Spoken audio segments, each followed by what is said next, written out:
Hey everyone, welcome back to my channel. Last episode, we did something that reached quite far.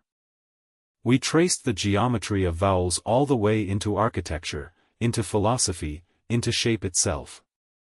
The spiral advancing of classical Chinese was written into the dugong, the flying eaves, the taijutsu. The vertical eruption of Old Sanskrit was written into the stupa, the shikara, the mandala. The arched centripetalism of ancient Greek was written into the dome, the colonnade, the allegory of the cave.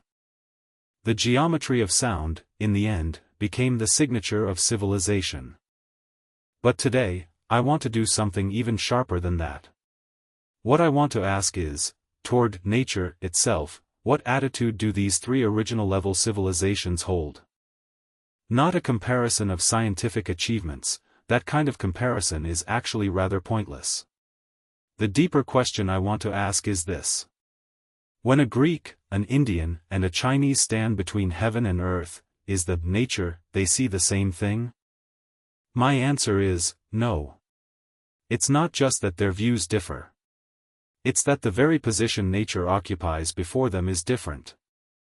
The Greeks were strongest in geometry, logic, astronomy, and the foundational concepts of physics, Euclid, Pythagoras, Archimedes, Ptolemy.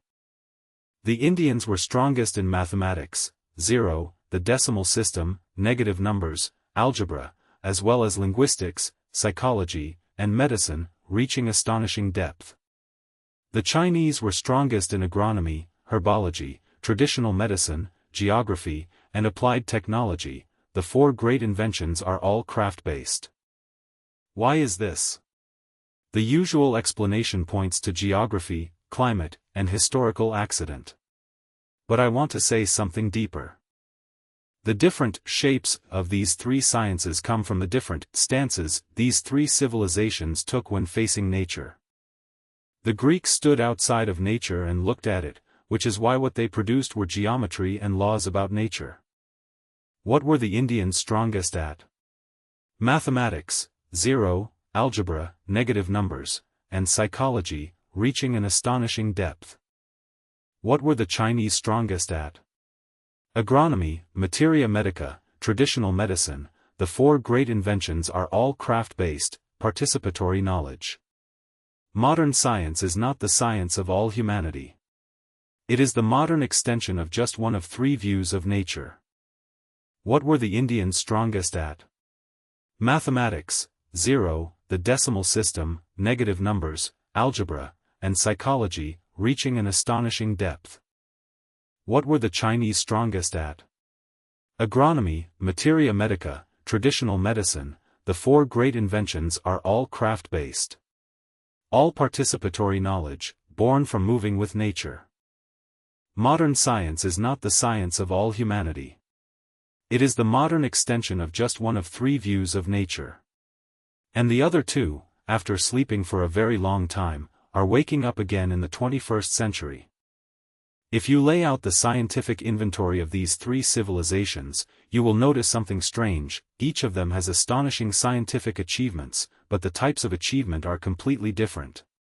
The Greeks' entire attitude toward nature is captured in one word, physis.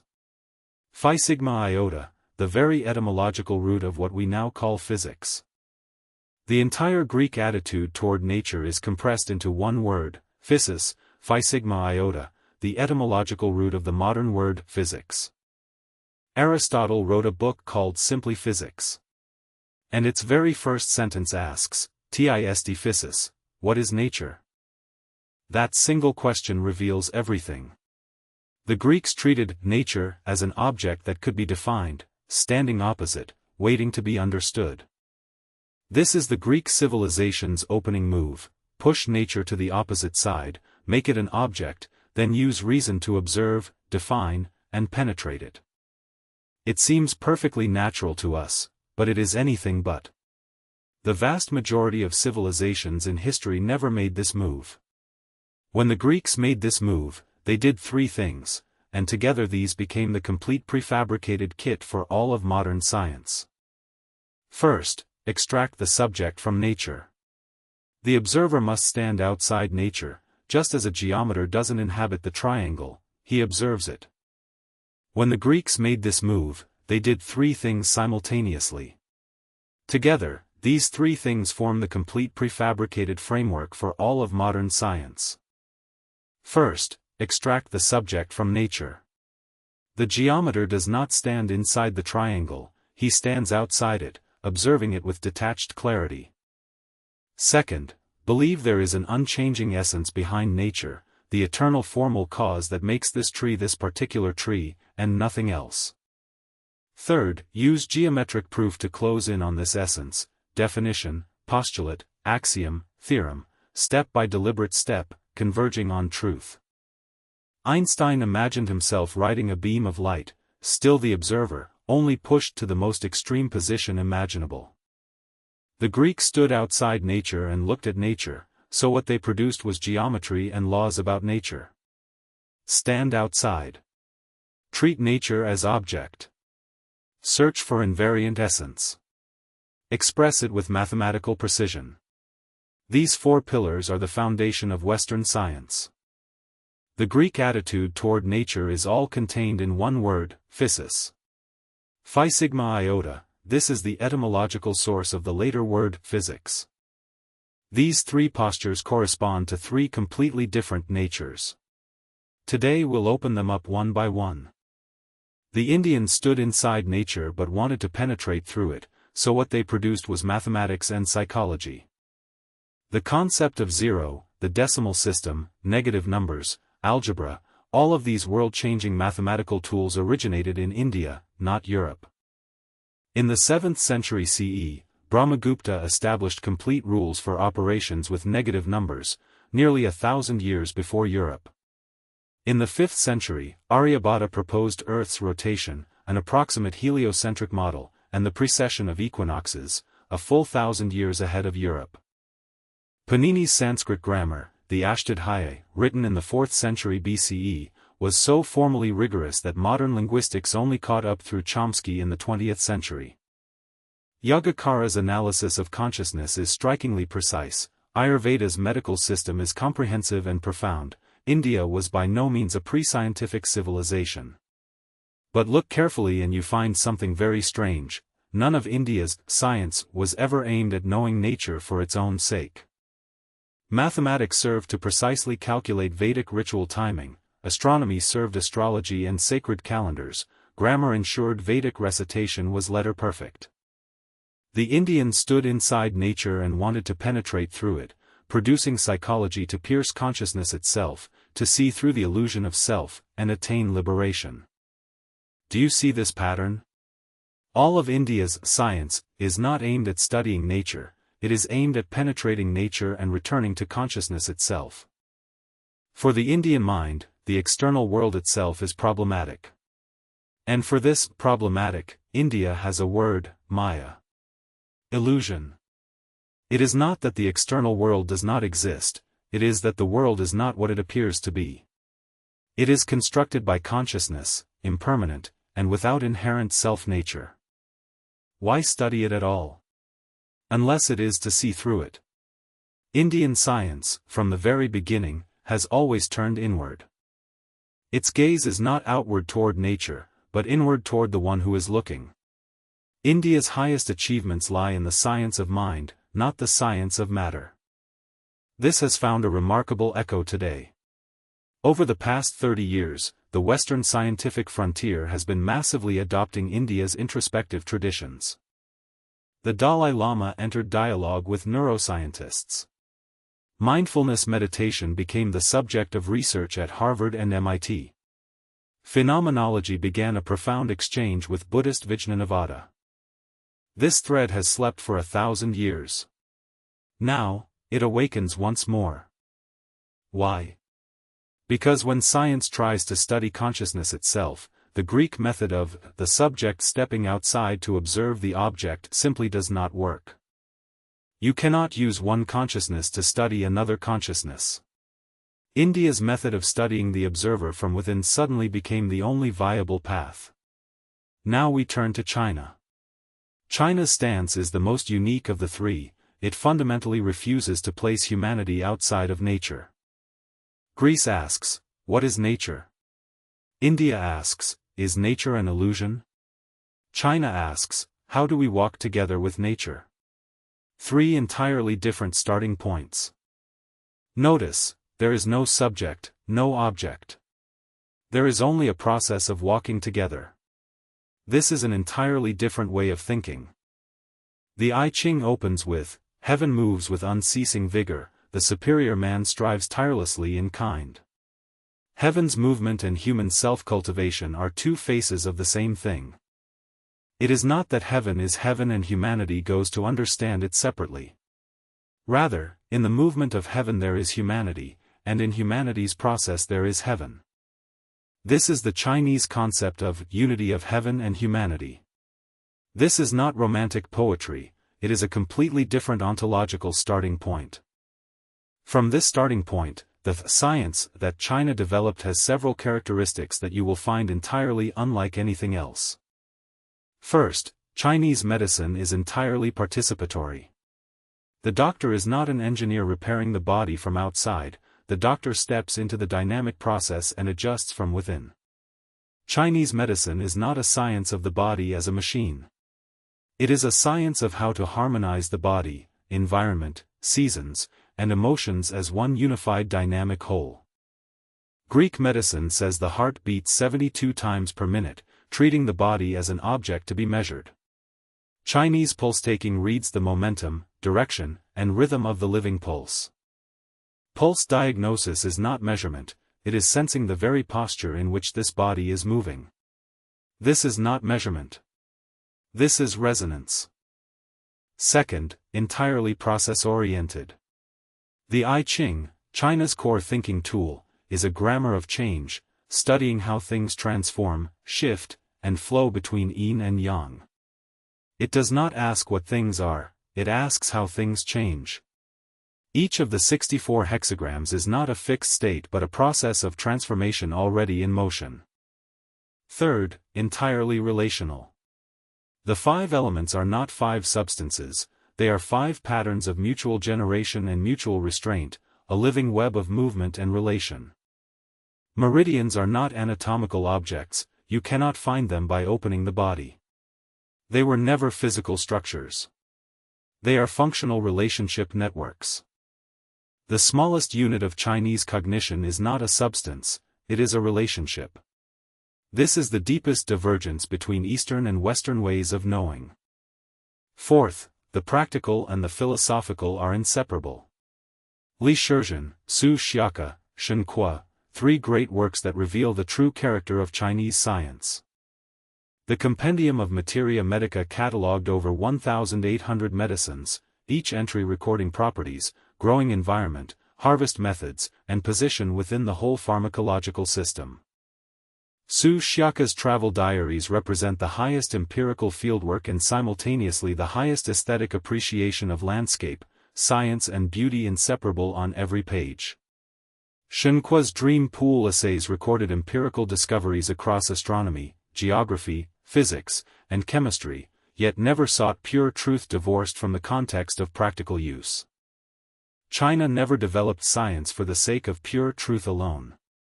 All knowledge was embedded in a living network of medicine, agriculture, governance, and everyday life. This is not a failure of purity, this is the instinct of Chinese thought, to refuse to sever anything from the whole, to refuse to suspend it in isolation. At this point, almost every listener recalls the famous question, Needham's question, why did modern science not emerge in China? Needham spent a lifetime answering it himself, citing the imperial examination system, underdeveloped commercial capital, bureaucratic suppression. All of these answers have merit. But I want to say something that might offend some people. The question itself is wrong. It carries a hidden assumption, that modern science is the destiny of every civilization, and China simply failed to arrive. Modern science is not the science of all humanity, it is the late-born child of the ancient Greek axis. This is not Eurocentrism, this is a fact of geometry. The subject retreats outside. Nature is treated as an object.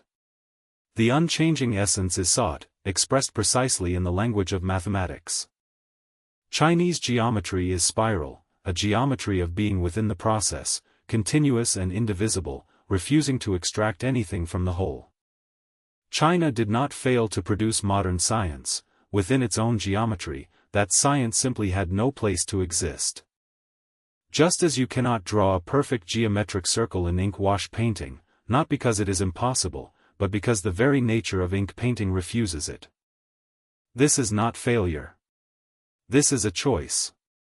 China and Greece walked two paths of entirely different internal logic, each whole in itself.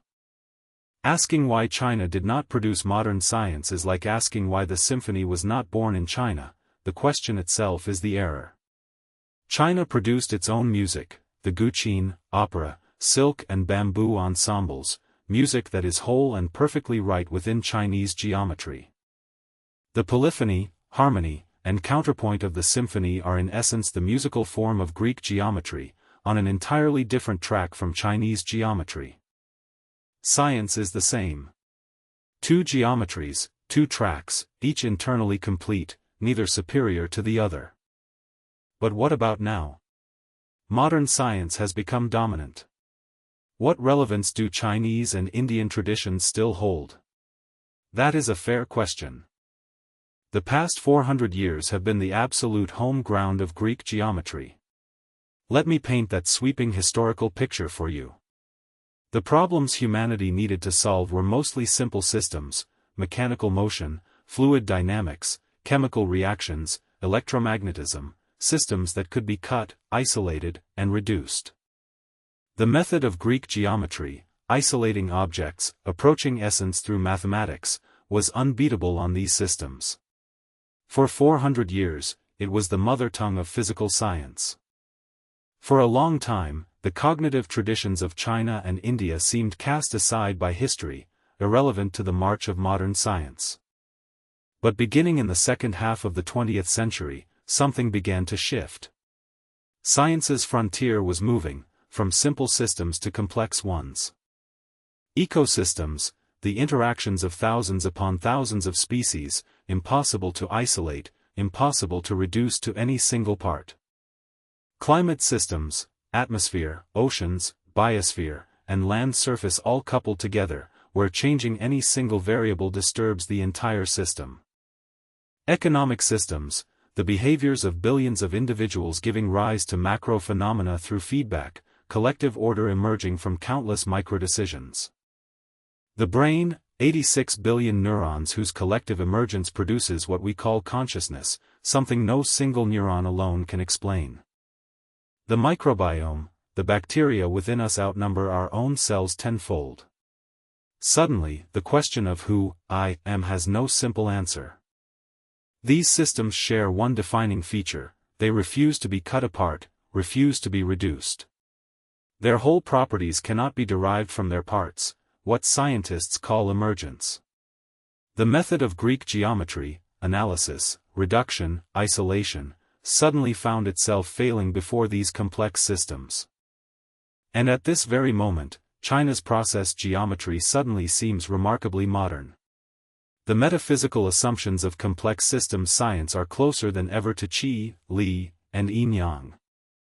The holistic view of traditional Chinese medicine, mocked for a century, has today become a vital source of inspiration for ecological medicine and integrative medicine.